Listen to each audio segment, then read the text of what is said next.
Praise the Lord. ലേവ്യ പുസ്തകം 21 അധ്യായം 1 മുതൽ 24 വരെയുള്ള തിരുവചനങ്ങൾ.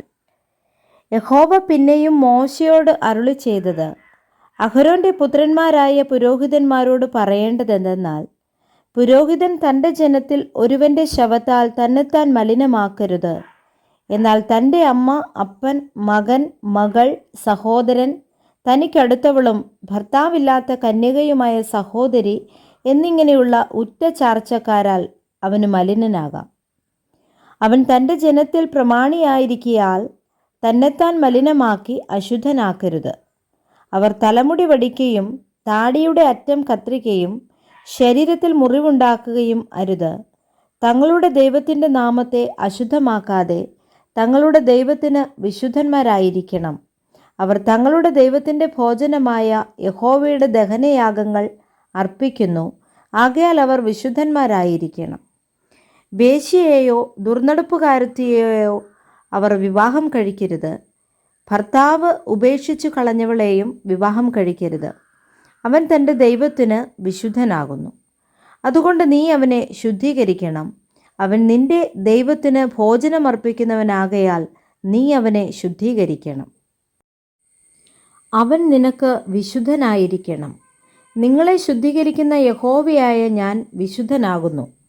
പുരോഹിതൻ്റെ മകൾ ദുർനടപ്പ് ചെയ്ത് തന്നെത്താൻ അശുദ്ധയാക്കിയാൽ അവൾ തൻ്റെ അപ്പനെ അശുദ്ധനാക്കുന്നു. അവളെ തീയിലിട്ട് ചുട്ടുകളയണം. അഭിഷേക തൈലം തലയിൽ ഒഴിക്കപ്പെട്ടവനും വസ്ത്രം ധരിപ്പാൻ പ്രതിഷ്ഠിക്കപ്പെട്ടവനുമായി തൻ്റെ സഹോദരന്മാരിൽ മഹാപുരോഹിതനായവൻ തൻ്റെ തലമുടി പിച്ചിപ്പറിക്കുകയും വസ്ത്രം കീറുകയും അരുത്. അവൻ യാതൊരു ശവത്തോടും അടുക്കുകയും തൻ്റെ അപ്പനാലോ അമ്മയാലോ അശുദ്ധനാകുകയും അരുത്. വിശുദ്ധ മന്ദിരം വിട്ട് അവൻ പുറത്തിറങ്ങുകയും തൻ്റെ ദൈവത്തിൻ്റെ വിശുദ്ധ മന്ദിരം അശുദ്ധമാക്കുകയും അരുത്. അവൻ്റെ ദൈവത്തിൻ്റെ അഭിഷേക തൈലമായ സംസ്കാരം അവൻ്റെ മേലിരിക്കുന്നു. ഞാൻ യഹോവയാകുന്നു. കന്യകയായ സ്ത്രീയെ മാത്രമേ അവൻ വിവാഹം കഴിക്കാവൂ. വിധവ, ഉപേക്ഷിക്കപ്പെട്ടവൾ, ദുർനടപ്പുകാരത്തി, വേശ്യ ഇങ്ങനെയുള്ളവരെ അവൻ വിവാഹം കഴിക്കരുത്. സ്വജനത്തിലുള്ള കന്യകയെ മാത്രമേ വിവാഹം കഴിക്കാവൂ. അവൻ തൻ്റെ സന്തതിയെ തൻ്റെ ജനത്തിൻ്റെ ഇടയിൽ അശുദ്ധമാക്കരുത്. ഞാൻ അവനെ ശുദ്ധീകരിക്കുന്ന യഹോവയാകുന്നു. യഹോവ പിന്നെയും മോശയോട് അരുളി ചെയ്തത്, നീ അഹരോനോട് പറയേണ്ടത് എന്തെന്നാൽ, നിന്റെ സന്തതിയിൽ അംഗഹീനനായവൻ നിന്റെ ദൈവത്തിൻ്റെ ഭോജനമർപ്പിപ്പാൻ ഒരിക്കലും അടുത്തു വരരുത്. അംഗഹീനനായ യാതൊരുത്തനും അടുത്തു വരരുത്. കുരുടൻ, മുടന്തൻ, പതിമൂക്കൻ, അധികാംഗൻ, കാലൊടിഞ്ഞവൻ, കൈയൊടിഞ്ഞവൻ, കൂനൻ, മുണ്ടൻ, പൂക്കണ്ണൻ, ചൊറിയൻ, പൊരിച്ചുണങ്ങൻ, ഷണ്ണൻ എന്നിങ്ങനെയുള്ളവരും അരുത്.